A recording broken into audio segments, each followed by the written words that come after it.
Welcome to LT classes. Today we are going to discuss about this. Yeah, you can see this image and you are, I think, you thinking about what is this and what we will going to discuss about. So let's see.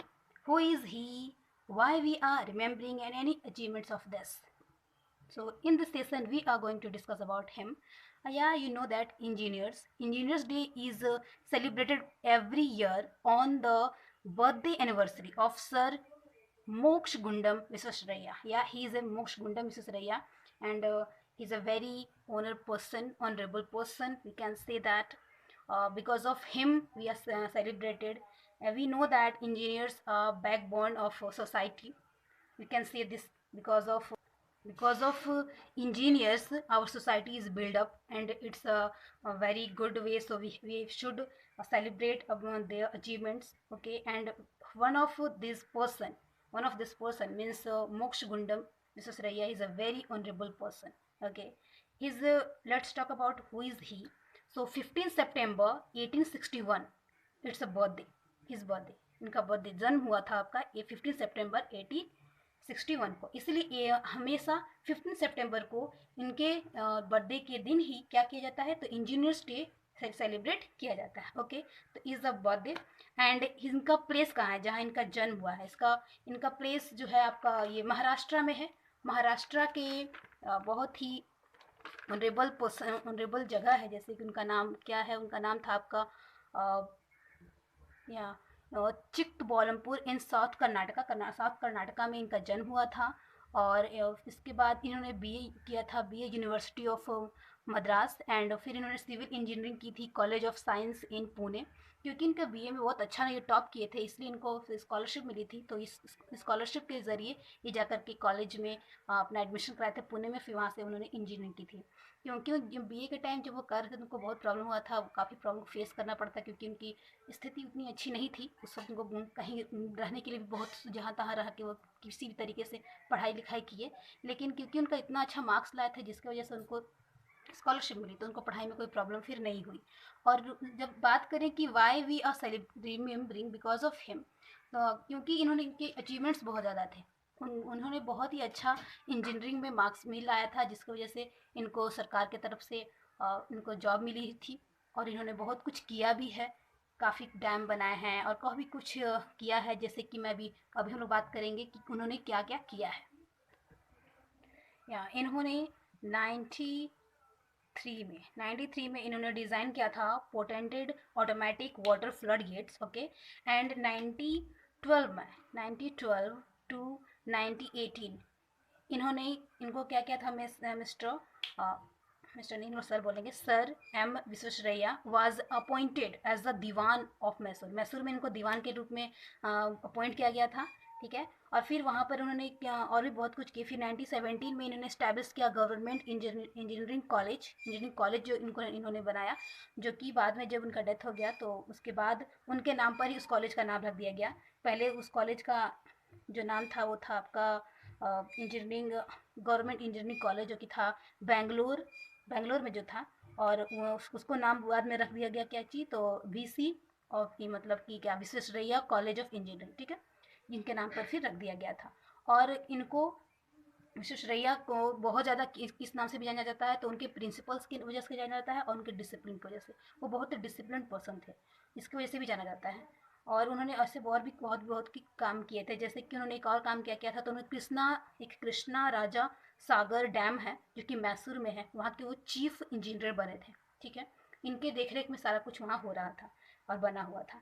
ऐसे उन्होंने और भी कुछ किए हैं, जिसमें से मैंने अभी एक बताया है। एक और उनका अचीवमेंट, इन्होंने मैसूर के लिए इतना कुछ किया है, इसी वजह से इनको हम लोग फादर ऑफ मॉडर्न मैसूर भी कहा जाता है इनको, क्योंकि इनके आउटस्टैंडिंग कंट्रीब्यूशन के लिए इनके सोसाइटी में इनका ये कहा गया है, इनका नाम रख दिया गया मॉडर्न मैसूर। अभी कहा गया the father of modern Mysore के नाम से भी इनको जाना जाता है। और फिर क्योंकि और इन्होंने ऐसा बहुत भी कुछ किया है। लेकिन एक बार की ऐसा एक स्टोरी जो कि मैंने सुना है, सो मैं आपको जरूर आपको से साथ मैं शेयर करना चाहूँगी। एक बार क्या हो रहा था कि बहुत सारे क्योंकि वो जो जिस ज़माने में थे उस वक्त ब्रिटिश लोग भी थे। ठीक है, तो एक बार वो ट्रेन से ये सफ़र कर रहे थे, उस दौरान क्या हुआ था कि एक बार बहुत सारे ये ब्रिटिश थे उसमें बैठे हुए थे और ये भी बैठे हुए थे। और क्योंकि इनको जो आप जो पगड़ी देख रहे हो, ये पगड़ी वो हमेशा ही कैरी करते थे, हमेशा पहनते थे। और पहले के ज़माने आप जानते ही हो, हमारे पेरेंट्स जो हैं, उनके पेरेंट्स के पेरेंट्स को भी देखेंगे, आप देखे ही होंगे, और नहीं देखे होगे तो आपके पेरेंट्स ज़रूर बताते होंगे कि उनको पगड़ी जो है वो लोग अक्सर पहना करते थे। हमारी इंडियन कल्चर है, तो ये अपने कल्चर को कभी नहीं छोड़े थे और कल्चर को लेकर चलते थे। तो इनको देख करके सब इनको पागल करके बोलने लगे कि ये कैसा है, ये कैसा देहाती आदमी है, कैसा पागल है जो हम लोग साथ बैठा हुआ है। इनके बारे में ऐसा ऐसा सब बोल रहे थे, लेकिन क्यों, लेकिन इन्होंने किसी पे कुछ ध्यान नहीं दिया। फिर अचानक कुछ ही देर बाद वहाँ से उठे और तुरंत ट्रेन की चेन खींच दी। सभी उसको तभी बोलने लगे कि हम लोग देखने से ही नहीं, ये सच भी लगता है कि पागल है, और फिर बहुत कुछ बोलने लगे। तभी वहाँ पे टीटी आकर के बोले कि आखिर ऐसा आपने क्यों किया। तो उन्होंने बताया कि मुझे ऐसा आभास हो रहा है कि अभी ट्रेन रुकना चाहिए, क्योंकि ट्रेन के आगे में ट्रेन की पटरी टूटी हुई है। तो सबको जब हो क्या, आप कैसा कैसे बोल सकते हैं। तो बोले क्योंकि ये साफ़ नहीं किया गया था ट्रेन, तो मुझे ये देख कर कैसा अंदेशा लग रहा है, और भी कुछ हरकत ऐसा हुई है जिससे मैं आभास लगा सकता हूँ, मुझे बता सकता हूँ कि ऐसा कुछ है। तो जब सब लोग वहाँ जाके देखे तो ऐसा सही था, और ये सही में निकला कि सच में इनका जो अंदाज़ा था वो सही था, और इसकी वजह से इनकी बहुत तारीफ़ भी हुई। और क्योंकि तब उनको समझ में आया कि ये जो सिर्फ बुक से, अगर किसी के बुक के कवर में लिखा हो कुछ, तो हम लोग उससे अंदाज़ा नहीं लगा सकते कि बुक के अंदर की स्टोरी क्या होगी। तो ये आप कह सकते हो। ओके, ये क्या है इनके, उस तरह से बहुत बहुत कुछ समझ ही चुके होंगे, और इनकी अचीवमेंट्स इतने कुछ हैं, अगर आप इनके बारे में सर्च करो तो आपको समझ में आएगा कि इनके अचीवमेंट्स कितने हैं। अगर मैं बताने स्टार्ट करूँगी तो वीडियो काफ़ी लंबा हो जाएगा, जो कि मैं नहीं करना चाहूँगी, और आप लोग भी देखना नहीं चाहोगे। इसलिए इतना जानिए कि ये बहुत ही ज़्यादा स्कॉलर थे, इन्होंने बहुत कुछ किया है सोसाइटी के लिए, और या फिर आप देखो डेवलपमेंट के तौर पे भी देख सकते हो, और इन्होंने इंडिया के लिए बहुत कुछ किया है। और फिर इसको देखा जाए तो ऐसे बहुत सारे क्षेत्र, जब पानी की बहुत ज़्यादा प्रॉब्लम थी कि कैसे आपूर्ति की जाए, कैसे दिया जाए, तो उस वक्त इनको वहाँ पर इनको अपॉइंट किया गया था, सरकार ने इनको अपॉइंट किया था जल आपूर्ति के लिए। और फिर इन्होंने ही बहुत सारे तरीके से पता करके कैसे कहाँ पे कैसे कर सकते हैं, और इन्होंने बहुत ज़्यादा हेल्प भी की थी इंडिया की, क्योंकि इंडियन थे तो इंडियन की तो हेल्प करेंगे ही, लेकिन जितने ज़्यादा कर सकते थे इन्होंने किया था। उसके बाद फिर इन्होंने ये मतलब ही is a mister Visvesvaraya, sorry M Visvesvaraya, M Visvesvaraya ने ही डिज़ाइन किया था a flood protection system of Hyderabad. Hyderabad में इन्होंने फ्लड प्रोटेक्शन का एक सिस्टम भी बनाया था।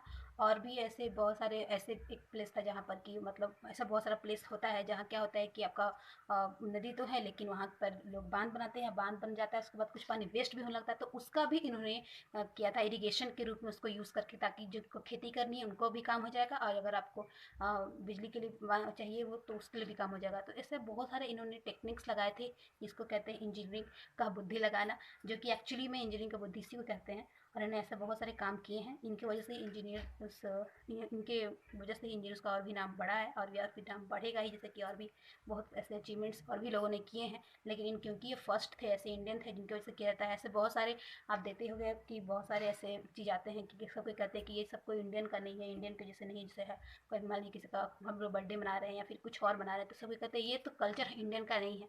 लेकिन ये हैप्पी इंजीनियर्स डे, इसको नेशनल इंजीनियर्स डे के रूप में माना जाता है, तो ये इंडियन का ही है और इनके लिए ही माना जाता है। तो इसलिए इनको हम लोग ट्रिब्यूट करते हैं। और फिर और इनकी इन अचीवमेंट्स की वजह से इनको पुरस्कार भी मिला है, अवार्ड भी मिला है। इनको अवार्ड किया गया है टाइटल ऑफ नाइट्स इन 1915 में बाय किंग जॉर्ज वी के द्वारा। और फिर इनको भारत रत्न की उपाधि भी मिली हुई है, जो कि बहुत ही ऑनरेबल उपाधि है, जो कि आपको उनको मिले थे 1955 में भारत रत्न का अवार्ड मिला था। इनको मिला था क्योंकि हाईएस्ट सिविलियन ऑनर्स की वजह से इनको मिला था, क्योंकि ये सिविलियन इंजीनियर भी थे, और इसलिए इनको मिला भी था क्योंकि इन्होंने बहुत अच्छा सोसाइटी के लिए बहुत कुछ किया है। और इनका जो भी अचीवमेंट्स है उनको उनको कोई भूल नहीं सकता है, ऐसा इनका अचीवमेंट था।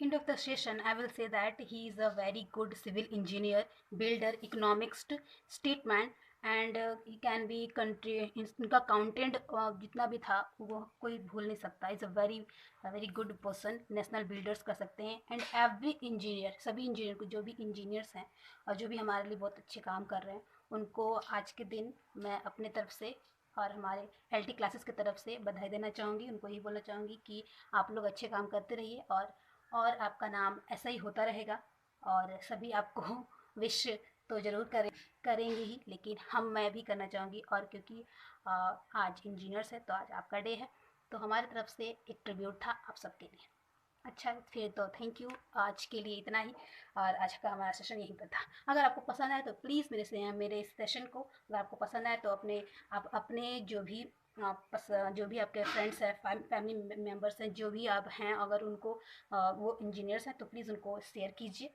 और मेरा अगर सेशन पसंद आया होगा तो प्लीज़ उसको लाइक कीजिए, सब्सक्राइब कीजिए, और हमारे सेशन को ऐसे ही देखते रहिए। तब तक के लिए थैंक यू।